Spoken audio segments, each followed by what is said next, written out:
To turn caring into action, we need to see a problem, see a solution, and see the impact. But complexity blocks all three steps. Even with the advent of the internet and 24-hour news, it is still a complex enterprise to get people to truly see the problems. We don't read much about these deaths. The media covers what's new. Millions of people dying is nothing new.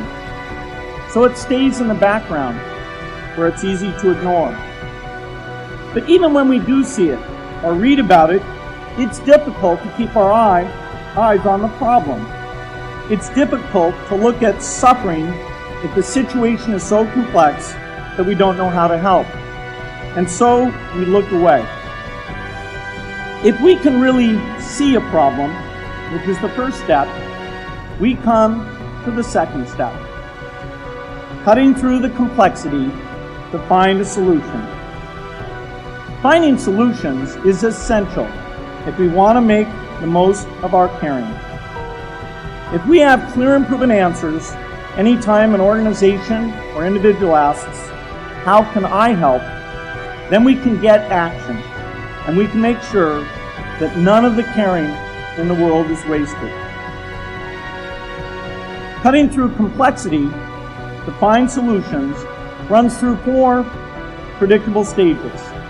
Determine a goal, find the highest impact approach, deliver the technology ideal for that approach, and in the meantime, use the best application of technology you already have. Whether it's something sophisticated like a new drug or something simple like a bed net. The crucial thing is to never stop thinking and working, and never do what we did with malaria and tuberculosis in the 20th century, which is to surrender to complexity and quit. The final step, after seeing the problem and finding an approach, is to measure the impact of the work and to share that, success or failure, so that others can learn from the efforts. But if you want to inspire people to participate, you have to show more than numbers. You have to convey the human impact of the work so people can feel what saving a life means to the families affected. I remember going to the World Economic Forum some years back and sitting on a global health panel that was discussing ways to save millions of lives. Millions! Think of the thrill if you could save just one person's life, then multiply that by millions. Yet, this was the most boring panel I've ever been on. Ever. So boring, even I couldn't stand it. What made that experience especially striking was that I had just come from an event where we were introducing version 13 of some piece of software, and we had people jumping and shouting with excitement. I love getting people excited about software, but why can't we generate even more excitement for saving lives? You can't get people excited unless you can help them see and feel the impact.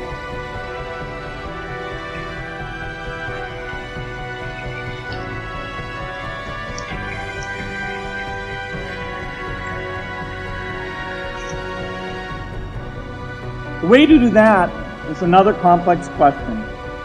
Still, I'm optimistic. Yes, inequity has been with us forever. But the new tools we have to cut through complexity have not been with us forever. They are new. They can help us make the most of our caring, and that's why the future can be different from the past. The defining and ongoing innovations of this age, biotechnology, the personal computer, and the internet, give us a chance we've never had before to end extreme poverty and end death from preventable disease. The emergence of low-cost personal computers gave rise to a powerful network that has transformed opportunities for learning and communicating. The magical thing about this network is not just that it collapses distance and makes everyone your neighbor. It also dramatically increases the number of brilliant minds we can bring in to work together on the same problem. And it scales up the rate of potential innovation to a staggering degree. At the same time, for every person who has access to this technology, 5 people don't.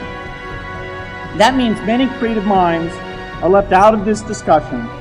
Smart people with practical intelligence and relevant experience who don't have the technology to hone their talents or contribute their ideas to the world.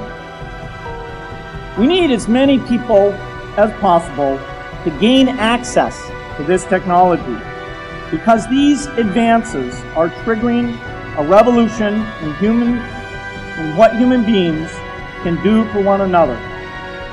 They are making it possible, not just for national governments, but for universities, corporations, small organizations, and even individuals to see problems, see approaches, and measure the impact of their efforts to address the hunger, poverty, and desperation George Marshall spoke of 60 years ago.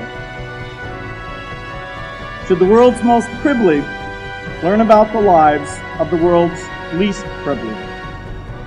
These are not rhetorical questions.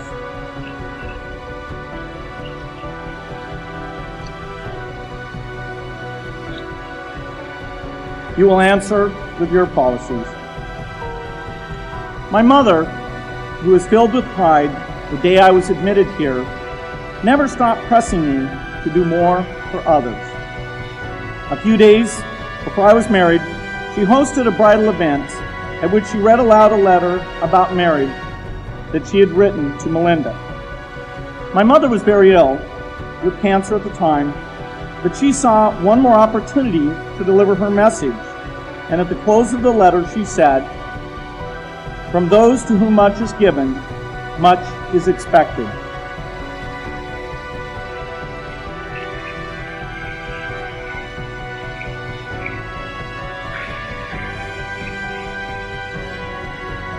When you consider what those of us here in this yard have been given in talent, privilege, and opportunity, there is almost no limit to what the world has a right to expect from us.